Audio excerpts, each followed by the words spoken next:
Welcome back to Trailer Park Cookin'.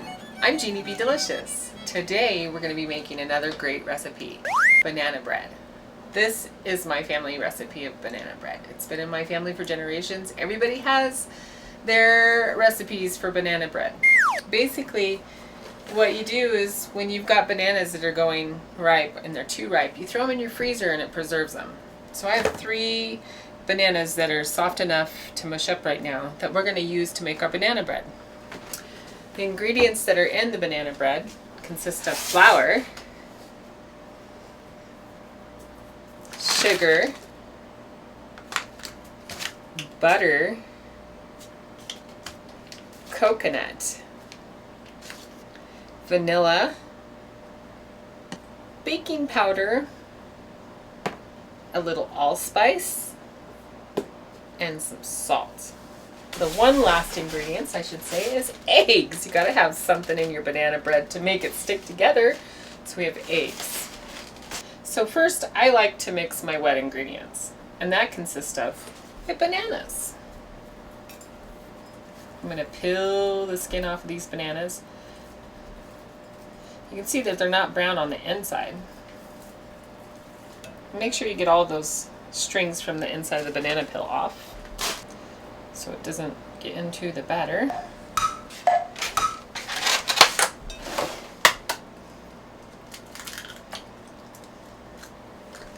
And you want to set your temperature on your stove to about 350. So your oven is set to 350 degrees while you're doing all of this to preheat it. I've got my butter, so I need about 1/3 of a cup of butter. I'll just go for that. That looks good. I'm going to use 1 teaspoon, which is equal to 5 cc's of vanilla.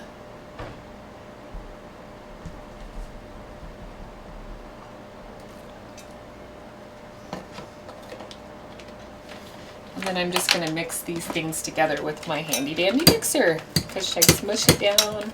You can use a fork or another kind of thing. You don't have to use an electric mixer for this recipe, because it's pretty liquidy in consistency. But I just like to mix my butter and eggs and my banana together and make a nice little, looks like pudding mixture. Now I add my salt. And you just need a pinch of salt, which is about a 1/4 of a teaspoon. That's way much, so it's like a pinch of the salt. I'll put the excess in there. I'm just going to shake a little bit of allspice in there just to give it a little spicy flavor. 1 teaspoon of baking powder.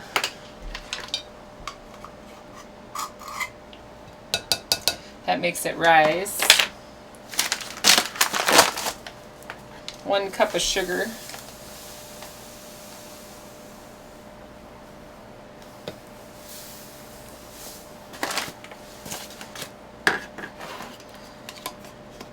And I'm going to mix this together in that liquid consistency before I add my flour and coconut.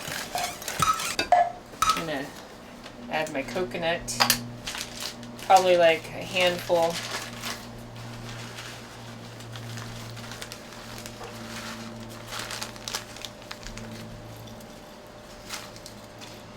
Some people use walnuts or pine nuts, but I'm kind of allergic to walnuts, so I prefer using different kind of nuts. Walnuts give me a bad reaction on my tongue. And then we need about 1.5 cups of flour, and I forget that this top of this flour container doesn't work so well for my large measuring cup. So there's about 1.25 cups. We'll start with that and see how it fills. So we got our coconut and all our other ingredients in here, plus our yummy bananas, a little bit of allspice. And we're going to throw it in the oven for about an hour. About 55 minutes, which is about 55 minutes into cooking. You're going to check it to make sure that it's not done already. It really depends on the altitude that you're at. for the cooking time that you're going to be using. So now it's a little thicker than pancake batter. So we'll use our spatula just to make sure that flour is all the way mixed in. A lot of people use melted butter. I prefer the butter to be soft but not completely melted. So there is our banana bread mixture. We're going to take a loaf pan, and I've lined it with your typical parchment paper that you use in the cooking. You can put them in muffin tins, make muffin bread or whatever, but I'm just going to use a loaf pan today.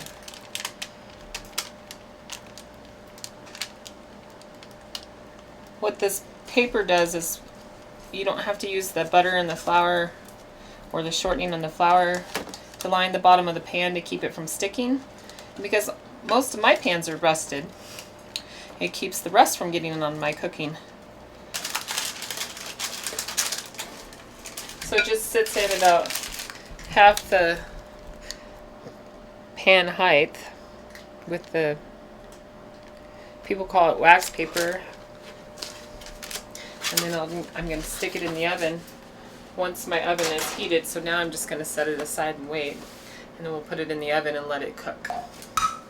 So it's been about 55 minutes, and so I'm going to check the banana bread to see if it's done. There's some sure ways to know that it's done. One is we want to look to see if it's pulling away from the sides a little bit. It's starting to crack a little bit on the top.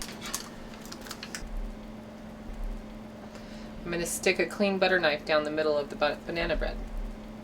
It came out clean, so that tells me that 55 minutes was perfect. I'm going to stick it on a cooling rack. Remember how I mentioned the paper makes it a lot easier to take things out? Look at that. Never have to worry about it sticking to the side of the pan. And like I said, my pans are rusty, so it protects the food that I'm cooking in them. Look at that beautiful banana bread. Just gorgeous. We're going to let it sit on top of this cooling rack for about 20 to 30 minutes. We'll let it cool and then we'll taste it. So I'm going to slice a couple slices of this banana bread. I've got my little bread knife here.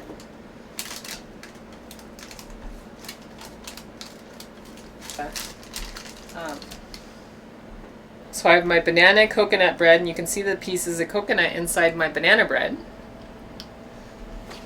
I'm going to grab a little bit of butter and slather it on the top, because you know how much I love butter and bacon. Bacon! Oh, this would be good with bacon crumbles, I think. Mmm.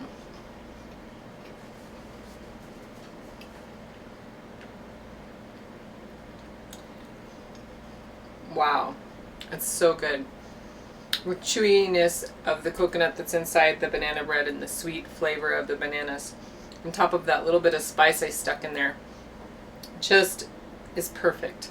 The outside is kind of crispy, so you have a little chewier texture on the edges. It's really good. Join us next time for another great recipe on Trailer Park Cookin'. I'm GenieBDelishus. Bye, y'all.